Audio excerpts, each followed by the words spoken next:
Bismillahirrahmanirrahim. Alhamdulillahi rabbil alamin. Wal 'aqibatu lil muttaqin.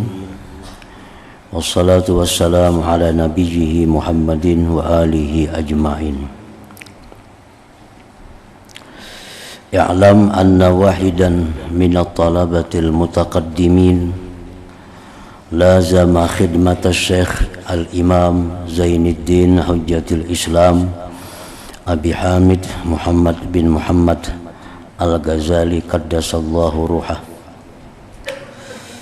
washtaghala bitahsil wa qiraatil ilmi alaih hatta jama'a daqaiqal ulum wastakmala min fadailin nafs. Ketahuilah bahwa salah seorang daripada murid-murid yang terdahulu, si murid ini melazimi, berkhidmat, mengabdi kepada Syekh Al-Imam Al-Ghazali. Si murid itu bekerja dengan menghasilkan dan membaca ilmu atas Imam Ghazali, sehingga si murid tadi telah mengumpulkan ilmu-ilmu yang halus-halus dan menyempurnakan daripada keutamaan-keutamaan diri. Summa innahu fakkara yawman fi hali nafsihi wa khatara ala balih wa qala inni qara'tu anwa'an minal ulum wa sarabtu ray'ana umri ala ta'allumiha wa jam'iha wal an yanbaghi li an a'lam ayya naw'iha yanfa'uni gadan wa yu'annisuni fi qabri wa ayyuha la yanfa'uni hatta atrukah. Kemudian si murid tadi sudah sekian lama belajar ilmu dengan Imam Ghazali dan mengumpulkan berbagai macam ilmu, lalu dia berpikir suatu hari tentang keadaan dirinya. Lalu murid tadi terlintas di hatinya, ujar si murid tadi, aku telah membaca berbagai macam ilmu-ilmu dari Imam Ghazali ini, dan aku curahkan keutamaan umurku mempelajari ilmu, mengumpulkan ilmu-ilmu, dan sekarang sepatutnya aku tahu apa jua macam ilmu-ilmu itu yang memberikan manfaat kepadaku di akhirat dan menemani aku di dalam kubur, dan mana ilmu-ilmu yang tidak bermanfaat sehingga aku tinggalkan ilmu itu. Ilmu berbagai macam, ilmu fikih sedemikian luas, fikih, ilmu tafsir, ilmu hadis, ilmu tasawuf, ilmu tauhid sedemikian luas. Lalu mana nang kira-kira di antara itu yang memberikan aku manfaat di akhirat? Mana yang mengawani aku di dalam kubur? Mana nang kada? Faqad qala Rasulullah sallallahu alaihi wasallam, Rasulullah bersabda, Allahumma inni a'udzubika min ilmin la yanfa'. Ya Allah, aku berlindung dengan Engkau daripada ilmu yang tidak bermanfaat. Fastamarrat lahu hadhihi al-fikrah hatta kataba ila hadratis Syekh Hujjatul Islam Muhammad Al-Ghazali rahmatullah taala alaihi istifta'a. Terus menerus pikiran murid tadi demikian. Akhirnya si murid tadi mengirim surat kepada Imam Ghazali, minta petunjuk. Wa sa'alahu masaila walatamasa nasihatan wa du'a. Si murid tadi minta kepada Imam Ghazali menanyakan beberapa masalah, minta nasihat dan minta doakan kepada Imam Ghazali. Qal wa in kana musannafatu Syekh al-Ihya wa ghairi tastamilu ala jawaibi masaili lakinna maqsudi ay yaktuba Syekh hajati fi warakatin takunu ma'i muddata hayati wa amalu bima fiha mada umri insyaallah taala. Sekalipun Imam Ghazali itu banyak mengarang kitab seperti Ihya dan lain-lainnya, yang mana dalam kitab itu sudah mencakup sekalian masalahku ini, tetapi tujuanku agar Imam Ghazali menuliskan hajatku dalam beberapa lembar yang itu merupakan bekal hidupku dan yang aku amalkan sepanjang umurku insyaallah taala. Kata Syekh, maka Imam Ghazali menulislah Ar-Risalata, ini surat kepada si murid tadi. Jadi dari sekian banyak ilmu yang kita pelajari, ada poin-poin ilmu yang sangat perlu. Ada beberapa ilmu-ilmu yang menjadi bekal kita di akhirat, yang bakal mengawani kita di alam kubur itu. Nah, ini jawaban Imam Ghazali dalam surat itu. Bismillahirrahmanirrahim. Berkata Al-Imam Hujjatul Islam Muhammad bin Muhammad Abu Hamid Al-Ghazali At-Tusi rahimahullah ta'ala. Wahai anakku yang tercinta dan kekasih yang mulia, semoga Allah Ta'ala memanjangkan umurmu dalam berbuat taat kepadanya, dan semoga Allah Ta'ala memudahkan bagimu untuk mengikuti jalan para kekasih. Ketahuilah olehmu bahwasanya apa jua cabang nasihat itu maka adalah berasal dari sumber kenabian. Maksudnya hadis Rasulullah Sallallahu Alaihi Wasallam. Jadi nasihat itu, dari sekian banyak nasihat itu sumbernya adalah sumber kenabian, yaitu hadis-hadis Rasulullah Sallallahu Alaihi Wasallam. Oleh karena itu, apabila telah sampai kepadamu suatu nasihat yang berasal daripada sumber ini, bila datang kepada engkau nasihat dari hadis Rasulullah, maka apa perlunya lagi engkau kepada nasihat saya, ujar Imam Ghazali. Karena nasihatku ini ya ujung-ujungnya ya hadis juga, karena di situ semua sumbernya. Dan apabila masih belum sampai kepadamu suatu nasihat daripada sumber ini, maka sebenarnya ilmu apa yang telah engkau pelajari selama ini? Nah, nasihat pertama, waktu itu ialah kehidupan. Nah, jadi Imam Ghazali menulis surat untuk muridnya supaya dapat menyimpulkan apa-apa inti daripada ilmu yang banyak itu.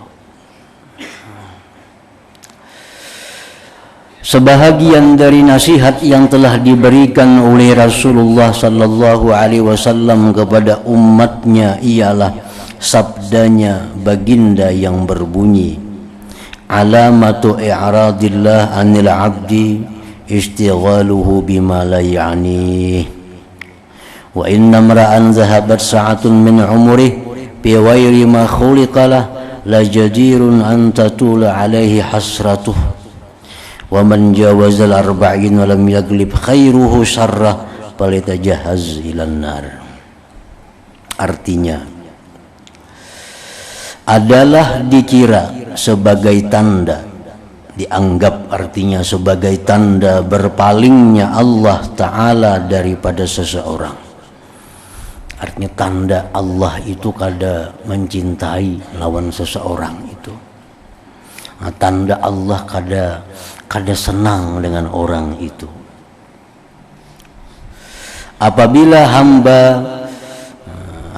ia selalu mengerjakan perkara yang tidak berfaedah, itu tanda orang yang kada disayangi oleh Allah. Mengerjakan perkara-perkara yang tidak ada faedahnya. Ketujuh, bebuat bakalakuan bagawi nang kadada manfaatnya. Nah ini tanda orang kada disayangi oleh Allah subhanahu wa ta'ala, tanda berpalingnya Allah daripadanya.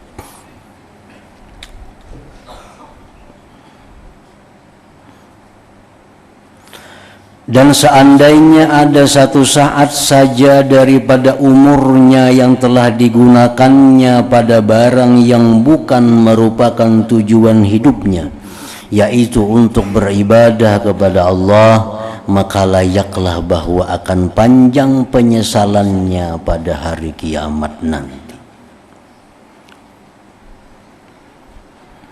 Satu saat di dalam hidup kita ini kita gunakan kepada yang bukan ibadah, kepada yang bukan ibadah, maka itu akan menjadi penyesalan pada hari kiamat. Karena kada ibadah ini artinya bisa nang mubah, nang boleh, perkara nang boleh, nang kada diniatkan dengan niat yang baik boleh. Nah itu akan menjadi penyesalan di hari kiamat, akan menyesal di hari kiamat bahwa kita membuang umur kita pada perkara yang bukan ibadah. Apalagi maksiat itu sudah nyata menyesal di akhirat. Nah, maksiat ini nyata menyesal karena kita akan disiksa oleh Allah. Kalau kita diampuninya, kita akan disiksa oleh Allah, pasti menyesal. Nah, menyesalnya kita melakukan yang mubah ini adalah bahwa kita banyak kehilangan fasilitas di dalam surga itu. Karena fasilitas surga itu adalah dibagi oleh Allah menurut kadar ibadah seseorang. Menurut kadar ibadah seseorang hamba. Nah, jadi di situ menyesalnya kayaknya. Kawan besi fasilitas surga nang banyak, kita dapat fasilitas surga kalah lawan kawan. Nah, menyesal. Kenapa? Karena kawan yang banyak dapat fasilitas surga ini selalu menggunakannya dalam hal, menggunakan waktunya, umurnya dalam hal-hal yang sifatnya adalah ibadah. Sedangkan kita banyak menghabiskan waktu dalam hal-hal yang mubah, dalam hal yang boleh.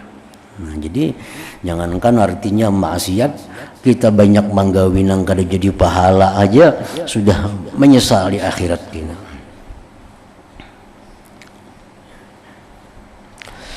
Dan siapa yang umurnya lebih daripada 40 tahun sedangkan kebaikannya masih belum dapat melebihi kejahatannya, maka layaklah ia mempersiapkan dirinya untuk memasuki api neraka.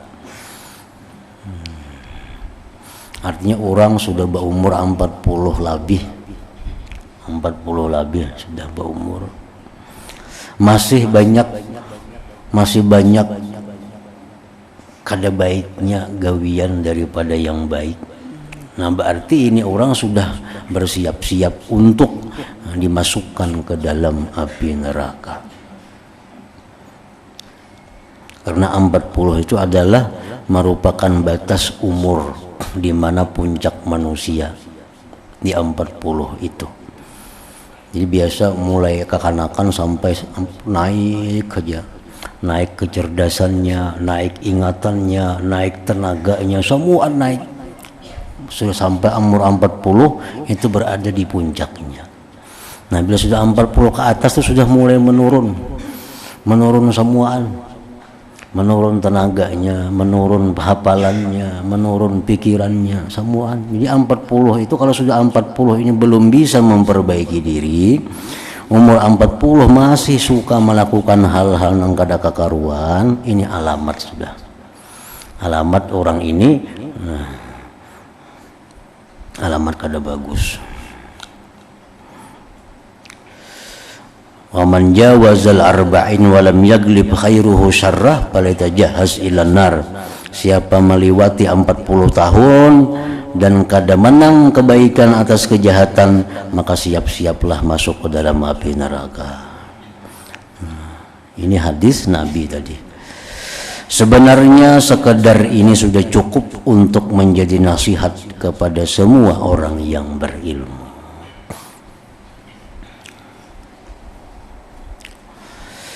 Jadi nasihat yang pertama adalah mengenai waktu tadi. Nasihat kedua, bagaimana sepatutnya kita menerima nasihat. Wahai anakku yang tercinta, memberi nasihat itu sebenarnya mudah saja. Yang berat ialah menerima isi nasihat tersebut. Karena setiap nasihat itu dirasakan tersangat pahit bagi siapa yang selalu mengikuti kehendak nafsunya. Nah, nasihat itu pahit bagi orang yang hidupnya selalu menghendaki menuruti hawa nafsunya. Nafsu sangat mencintai perkara-perkara yang dilarang. Nah, ini nafsu al-ammarah bisu, nafsu ammarah, nafsu yang selalu mengajak kita kejahatan. Apakah lagi bagi orang yang mencari ilmu yang rasmi, maksudnya mencari ilmu supaya dapat jadi pegawai atau mendapat suatu gelaran resmi. Makin ngalih lagi nasihat diberikan kepada orang itu, dan senantiasa sibuk untuk menunjukkan kehebatan dirinya dan menghimpunkan kesenangan dunia. Makin pahit lagi nasihat kepada mereka itu. Karena orang yang seperti ini selalu menganggap bahwa hanya dengan sekedar memperoleh ilmu itu sudah cukup menjadi sebab keselamatan dan sebab kebahagiaannya. Dan ia tidak perlu beramal dengan ilmu yang dipelajarinya itu. Nah, ada orang yang berpendapat bahwa dengan ilmu itu sudah selamat. Dengan ilmu itu sudah selamat. Nah, orang yang seperti ini sebenarnya telah terpengaruh dengan i'tiqad dan aliran pemikiran ahli falsafah itu. Subhanallah, alangkah kelirunya pemikiran yang seperti ini. Bukankah ia telah mengetahui bahwasanya seseorang itu apabila telah dapat menghasilkan ilmu, kemudian ia tidak beramal dengan ilmu yang telah diketahuinya itu, nanti pada hari kiamat ia akan disoal dengan soalan yang lebih berat lagi daripada orang yang tidak mengetahui apa-apa. Orang yang hidupnya jauh di dusun sana, orang yang hidupnya di hutan sana, turun temurun sudah di sana. Nang kada ada ulama, kada ada ustadz di situ. Hidupnya hanya sekedar apa adanya ilmu, banyak pengetahuan yang inya kada tahu. Nah, ini orang lebih ringan di akhirat daripada orang yang hidup berilmu tapi kada mengamalkan ilmunya.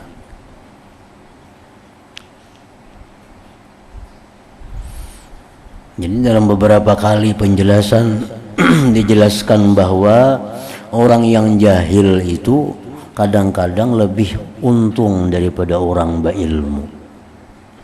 Nah, jadi maksudnya orang jahil yang lebih untung ini adalah orang yang jahil, satu, dia jahil karena memang hidupnya sudah turun-temurun di dusun, di hutan belantara sana, yang jauh daripada kota, jauh dari ulama, jauh daripada orang berilmu.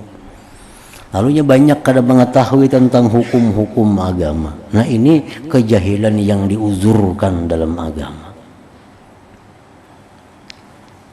Yang kedua, orang jahil yang diuzurkan itu orang jahil yang hanyar masuk Islam. Nah, ini hanyar masuk Islam. Hanya sehari tadi masuk Islam. Banyak kada tahu laginya hukum-hukum Islam. Nah, banyak kada tahu lagi hukum Islam. Nah, hanya seminggu masuk Islam, hanya sebulan masuk Islam. Hukum Islam belum banyak tahu. Tahu hanya sembahyang paling. Nah, mati orang ini, mati. Ditanya oleh Tuhan, "Napa ikam ini?" Orang kada tahu. Nah, itu dimaafkan oleh Allah karena ini hanyar masuk Islam. Hanyar ba Islam. Napa jam nangka ini ulun kada tahu wahai Rasulullah, wahai ya Tuhan, ulun kada tahu pada itu kada boleh. Kenapa jam kada tahu? Ulun jauh hidup daripada orang banyak. Ulun hidup di dusun di hutan belantara, kami di sana hidup jauh dari ulama. Nah ini dimaafkan juga oleh Allah. Nah kalau orang jahil itu hidupnya di tengah kampung, orang jahil hidupnya di tengah-tengah ulama banyak, itu jahil yang kada dimaafkan oleh Allah. Menambahi berat itu, menambahi beratnya hukuman. Kenapa jam kada tahu?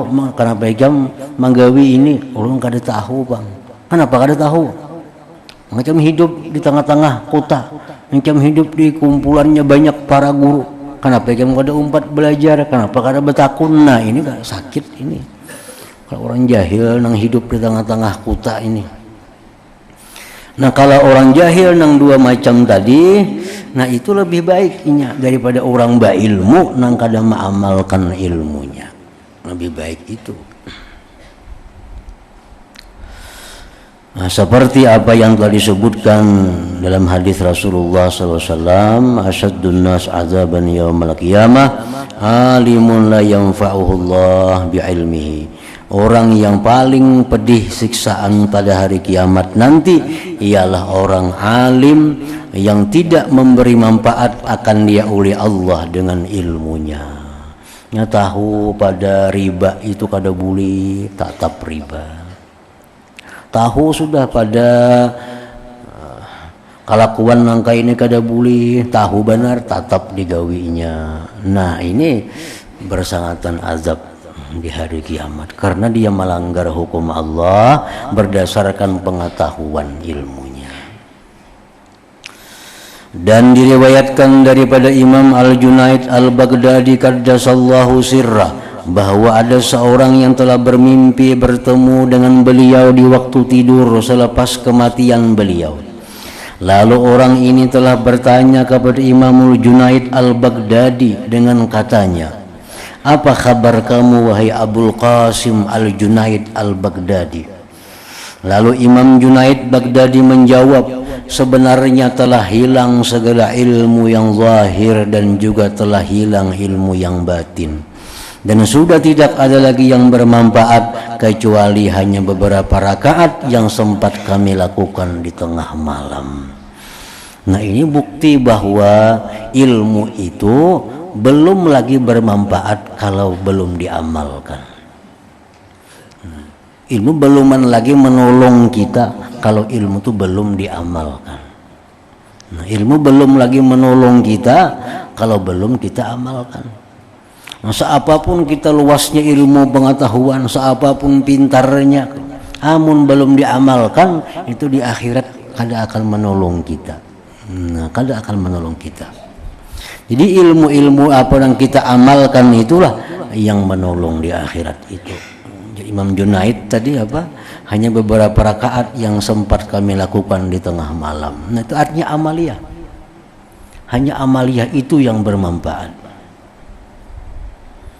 Nah, nasihat ketiga, ilmu itu tidak bermanfaat kecuali bila sudah diamalkan. Wahai anakku yang tercinta, janganlah engkau jadi orang yang muflis, bangkrut pada amalnya. Dan janganlah engkau jadikan dirimu itu kosong daripada perkara yang berfaedah. Dan yakinlah bahwasanya semata-mata ilmu itu belum dapat menjamin keselamatanmu di akhirat kelak. Di akhirat tuh kada terpakai lagi gelar-gelar nih. Apa kena Tuhan memanggil tuan guru anu kada ada lagi tuan gurunya itu. Di akhir dipanggil kena orang nang profesor segala macam itu ditinggal profesornya kada ada lagi. Jadi ilmu-ilmu sudah hilang. Nang ada hanya nang diamalkan. Nah, apa yang kita amalkan itulah yang menyelamatkan kita.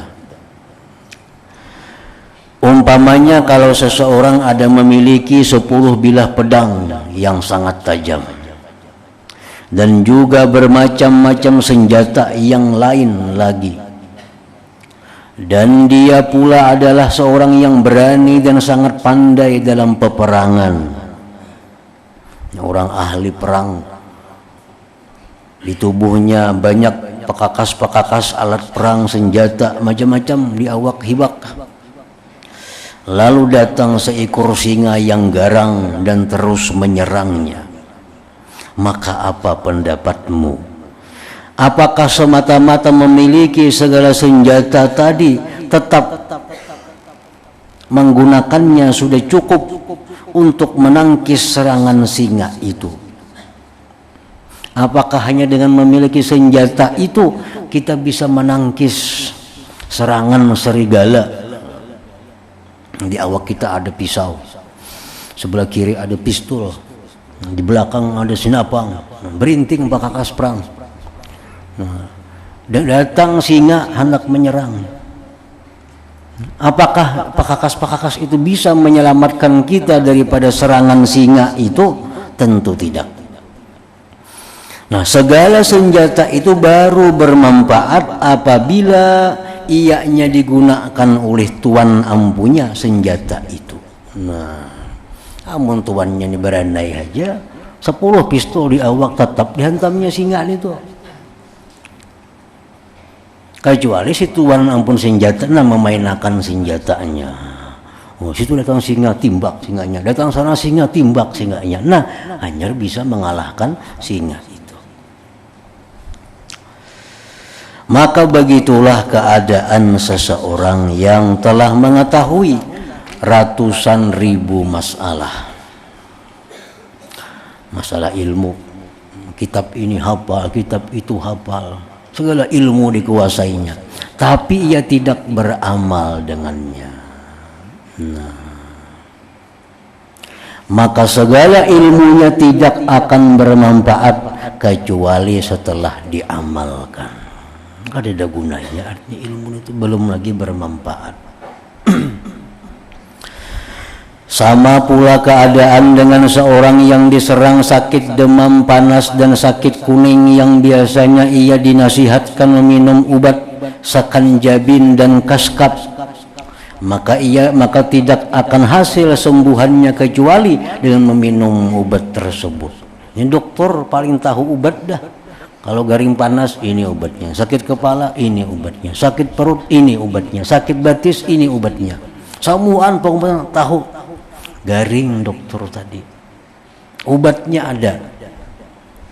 Amun kalau diminum obatnya itu dilihati aja kan ada manfaat napa-napa. Nah, buka obatnya, cari petunjuknya, minum gak ada. Nah iya kan kayak kitab kita nih, kitab ini buka kitab. Kalau hendak selamat dalam kubur ini. Kalau hendak selamat di padang mahsyar jar Nabi ini. Ya petunjuknya. Hafal sudah kita itu. Nah, amun kada digawi itu kada ada manfaatnya. Sama orang garing tadi, tahu semuaan ubat-ubatan, tahu petunjuk-petunjuknya, tahu risip-risipnya, tapi kada diminum obatnya, kada ada manfaatnya. Dalam hal ini disebutkan suatu syair dalam bahasa Paris, ini bahasa Persia.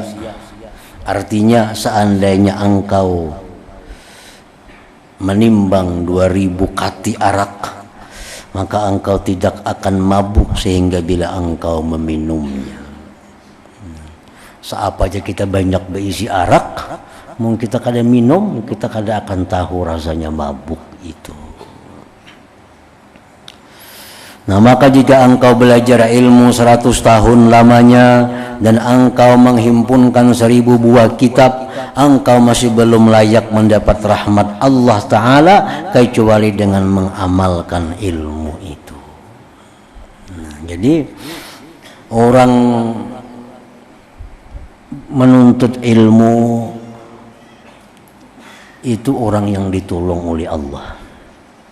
Orang yang dibukakan hati oleh Allah, nuntut inya ilmu. Nah, karena untuk mengamalkan ilmu ini itu perlu pulang kena pertolongan Allah. Nah, dengan pertolongan Allah yang kedua ini, inya bisa mengamalkan ilmu itu. Jadi selalu perlu kepada pertolongan Allah Subhanahu wa Ta'ala. Perlu kepada pertolongan Allah. Orang kata dibukakan Tuhan hatinya nuntut ilmu, kada tahu buka-buka hati nuntut ilmu. Dibukakan hati nuntut ilmu, satu keuntungan, satu rahmat Allah. Nah, dapat ilmu. Nah, kayaknya pulang dibukakan hati untuk mengamalkan ilmu itu. Nah, dapat rahmat pulang oleh Allah. Nah, jadi para ulama dahulu menjelaskan ada yang 40 kali khatam Ihya. 40 kali khatam. Saban hari dibaca Ihya Ulumuddin. Di Surabaya ada majelis sudah berapa puluh kali khatam Ihya. Mulai zaman dahulu bisukan baca Ihya. Tamat kina baca pulang Ihya, tamat baca pulang. Berapa generasi sudah masih ada majlisnya, majlis Ihya. Nah, jadi apa keuntungannya kita mengulang-ulang ilmu itu? Keuntungannya mungkin di kita pertama membaca kitab, belajar kitab, Allah belum berikan kita futuhul qulub, terbuka hati untuk mengamalkan. Karena tamat kitab nih, kita ulang lagi 2 kali tamat dah, mungkin Allah belum lagi membukakan hati untuk bisa mengamalkan ilmu itu. Ulang pulang 3 kali, mungkin lagi kita belum lagi Allah membuka. Mungkin kita kali yang 10 kali kita mau ulang, hanya dibukakan Tuhan untuk mengamalkan ilmu itu. Jadi futuh itu datang kepada seseorang hamba kada tentu begitu kita sekali tahu langsung kau mengamalkan, belum tentu. Jadi jangan putus asa mengulang-ulang sesuatu yang sudah kita baca. Jangan putus asa mengulang-ulang hadis yang sudah kita tahu. Karena barangkali kita belum bisa mengamalkan. Nah, begitu kita ulang yang kedua, terbuka hati untuk mengamalkan itu. Kan banyak hadis-hadis Nabi yang sudah kita 10 kali, 20 kali kita dengar. Siapa sembahyang ini, ya Nabi, diharamkan Allah masuk neraka. Itu kita dengar berpuluh-puluh kali, tapi sampai sekarang kita kada kau menggawi lagi. Sudah tahu pada ini bagus tahu, cuma kada kawa lagi menggawi. Nah, mungkin kita dikali nang keberapa puluh kita mendengar itu hadis, dibukakan Tuhan hati untuk menggawi itu. Jadi kada ada ruginya. Nah, selalu menanti, selalu mengharap, selalu mengundang futuh keterbukaan hati daripada Allah Subhanahu wa taala kepada kita untuk mengamalkan ilmu itu. Jadi ada orang majlis Ihya, ada majlis kitab Bukhari, baca Bukhari, kena tamat ulangi pulang. Tamat ulangi pulang. Nah, jadi akhirnya banyak nang diamalkan. Di kali pertama tamat mungkin ya 10-20 nang kau mengamalkan sebijian kitab itu. Kena kali nang kedua bisa bertambah, bisa sampai salawi sudah nang bisa diamalkan di situ. Kena tamat ulangi pulang bisa sampai 30 kena nang kau mengamalkan hadis-hadis Nabi itu. Nah, jadi artinya keterbukaan hati untuk mengamalkan ilmu itu perlu pertolongan daripada Allah Subhanahu wa taala. Maka jika engkau belajar ilmu 100 tahun lamanya dan engkau menghimpunkan 1000 buah kitab, engkau masih belum layak mendapat rahmat Allah taala kecuali dengan mengamalkan ilmu itu. Allah Ta'ala berfirman, wa an laisa lil insani illa ma sa'a, maksudnya dan sesungguhnya manusia itu tidak akan mendapat sesuatu kecuali apa yang dia usahakan, yang dia amalkan. Dan firman Allah lagi, faman kana yarju liqa'a rabbi falyamal amalan salihah, maksudnya maka siapa yang mengharap akan bertemu Tuhannya maka hendaklah ia beramal akan amalan yang saleh. Siapa hendak masuk surga melihat Allah, beramallah amal saleh. Kada ada banyak-banyak bisi ilmu, kadakah itu. Apa misalnya ada siapa hendak masuk surga, hendak bertemu Tuhan, harus hafal Ihya, kada adakah itu. Tapi ya Tuhan, beramallah amal yang saleh. Dan firman-Nya lagi, jazaa'an bima kanu yaksibun, Maksudnya balasan yang diberikan kepada mereka itu adalah sebagai balasan bagi amal yang telah mereka lakukan. Amal. Dan firman-Nya lagi, innalladzina amanu wa amilus shalihat kanat lahum jannatul firdausi nuzula khalidina fiha la yabghuna anha hiwala. Maksudnya sesungguhnya orang-orang yang beriman dan beramal saleh adalah surga jannatul firdaus itu sebagai tempat tinggal mereka. Mereka kekal di dalamnya dan mereka sudah tidak mau lagi mencari tempat yang lain daripadanya sebagai gantinya. Dan firman-Nya lagi, illa man taba wa amana wa amila amalan salihah. Maksudnya kecuali, artinya tidak masuk neraka orang yang bertobat dan beriman serta beramal dengan amal yang saleh. Dan apakah yang engkau kata berkenaan dengan hadis ini? Apabila engkau tidak beramal dengan ilmu engkau, hadis itu ialah bunyal Islam ala khamsin, syahadati an la ilaha illallah wa anna muhammadar rasulullah wa iqamis shalah wa ita'iz zakah wa shaumi ramadan wa hajjil bait liman istata'a ilaihi sabila. Maksudnya Islam itu diasaskan atas 5 perkara. Penyaksian bahwa tidak ada Tuhan kecuali hanya Allah dan bahwa Muhammad itu Rasulullah. Mendirikan sembahyang, mengeluarkan zakat, berpuasa di bulan Ramadan, mengerjakan haji ke Baitullah bagi mereka yang mampu pergi ke sana. Maka iman itu ialah perkataan dengan lidah, membenarkan dengan hati dan beramal dengan anggota. Itulah iman. Hati meyakini, mulut menuturkan, anggota mengerjakan. Itulah artinya iman.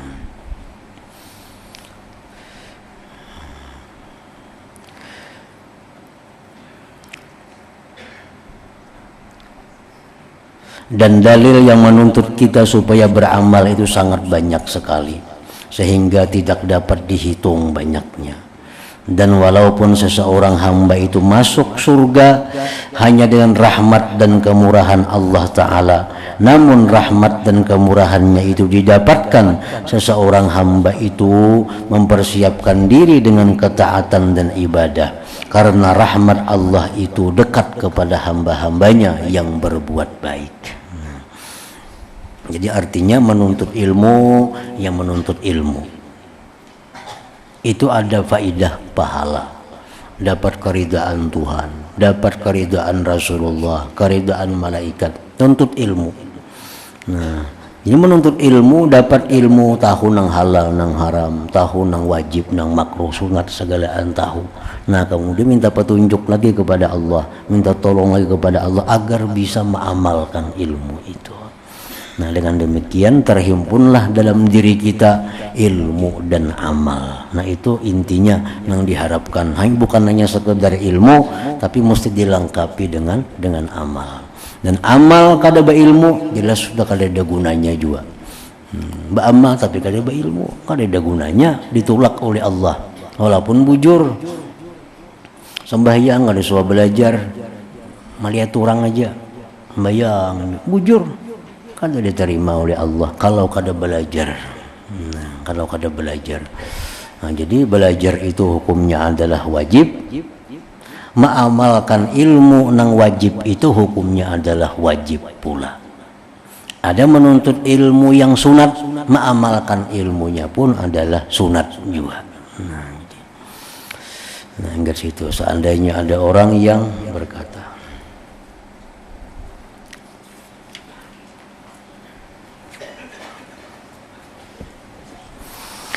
lalu dzikri fa'alam annahu la ilaha illallah Muhammadur Rasulullah, la ilaha illallah Muhammadur Rasulullah, la ilaha illallah Muhammadur Rasulullah, la ilaha illallah, la ilaha illallah, la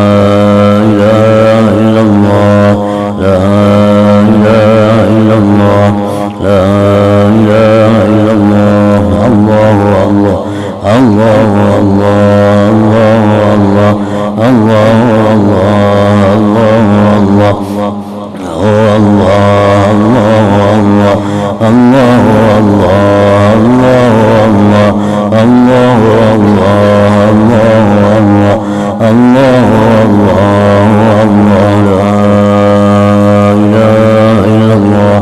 محمد رسول الله لا إله إلا الله محمد رسول الله لا إله إلا الله محمد رسول الله لا إله إلا الله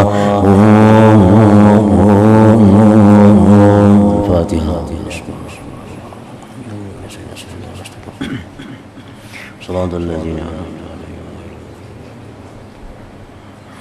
يا أيها الرجل منه شفاعة صلوا عليه سلموا تسليما اللهم صل وسلم